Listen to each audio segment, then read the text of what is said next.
witch doctor in a village is like a god of the village. He can do anything he wants. If he wants to take your wife, you can't argue with him. Isn't that true? He's like a god of the village. You brothers know what I'm talking about. And you talk about a drug dealer. It's true that Mexico is scared of the drug dealers. In Africa, they're scared of the witch doctors. The witch doctor doesn't need a machine gun. His word, when he speaks, his word is like God speaking. Isn't that true? Yeah. These men live like absolute gods. And in one of the villages in the Congo, a witch doctor, one of the head witch doctors got converted. Yeah.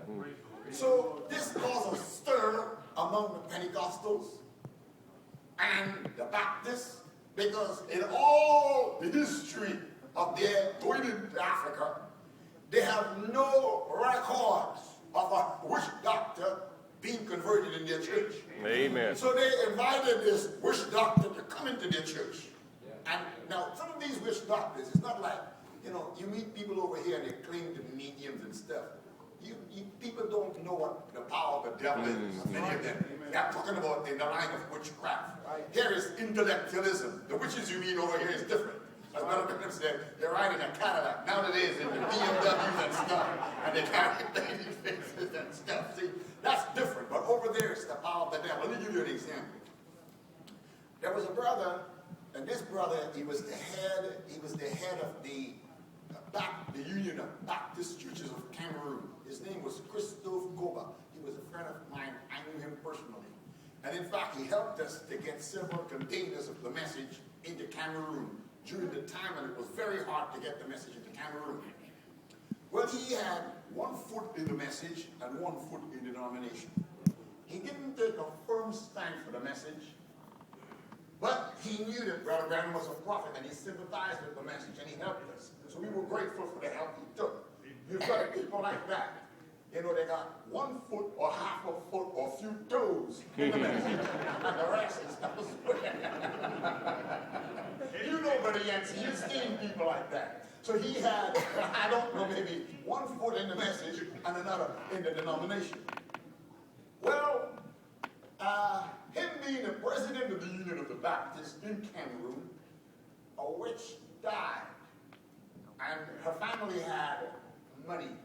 So the witch, before she died, now this was in the newspapers in Cameroon. You heard about it, but I don't know if you heard about this story. Listen to this. This is outstanding. The witch, before she died, she warned her family that she wants to have no religious services. But it's Africa, and it's kind of shameful to bury somebody without having a religious service, even though she was a witch. So they came to this president of the Baptist Union called Christophe Koba, and they offered him money to perform the ceremony. Well, denomination and money go hand in hand. So, so he accepted the money, and they brought the coffin with the witch into the church, laid it in front of the platform, like this is laid here, and then he started to officiate for the funeral service.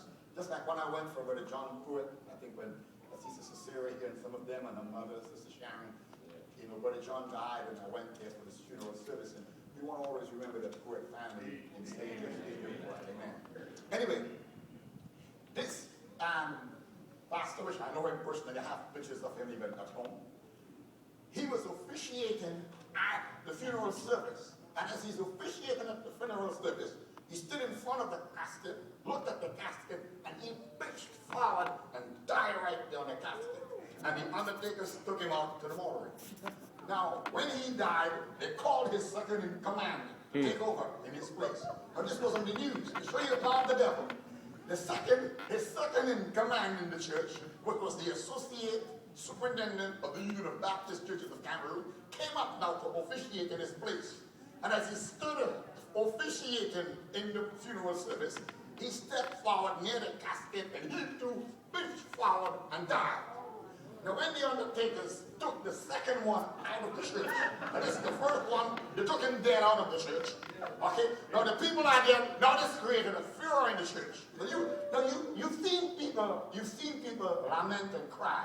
But I'm telling you to see how the Africans react in that way. There's no words to describe it. They're very emotional people, and so the whole church was in a furor now, when they react like this. And so it's like, for instance, I don't want to deviate too much. It's like one preacher in Ghana. He's in his church. He was preaching before he came in the Sunday morning. A cobra snake crawled into the church and got behind the pulpit and crawled into the pulpit. And the cobra was sleeping in the church, and he didn't know it. So he got up behind the pulpit, and he hit the pulpit and screamed, "Hallelujah!" And when he hit the pulpit, the cobra snake woke up, and he crawled out from behind the pulpit. And when the people saw it, they put their hands on their hands, and everybody That was the end of his ministry and the end of the church.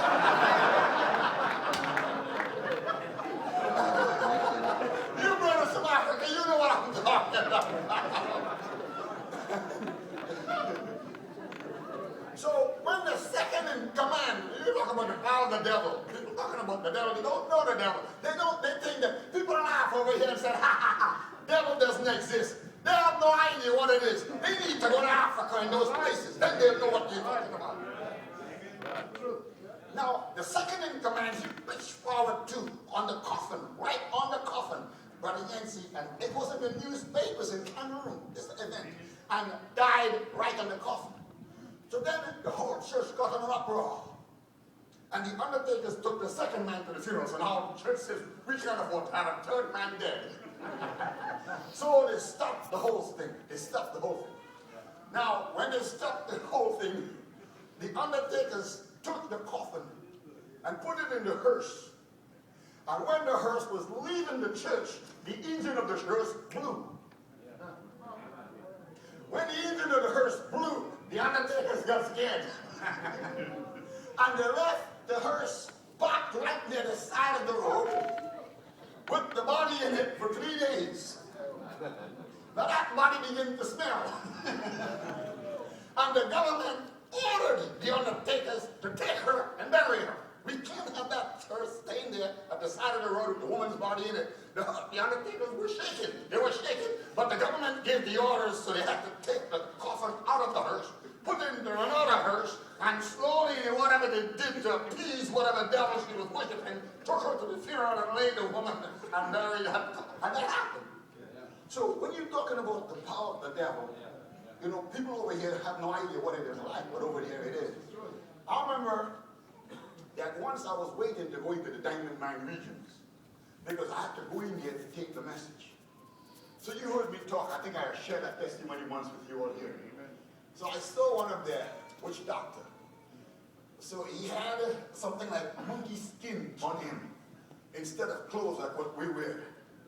And he had a bone in his nose, like this. His nose was pierced here, and there was a bone coming out, stick from both sides of his nose. So every time he talked, that bone would move back and forth.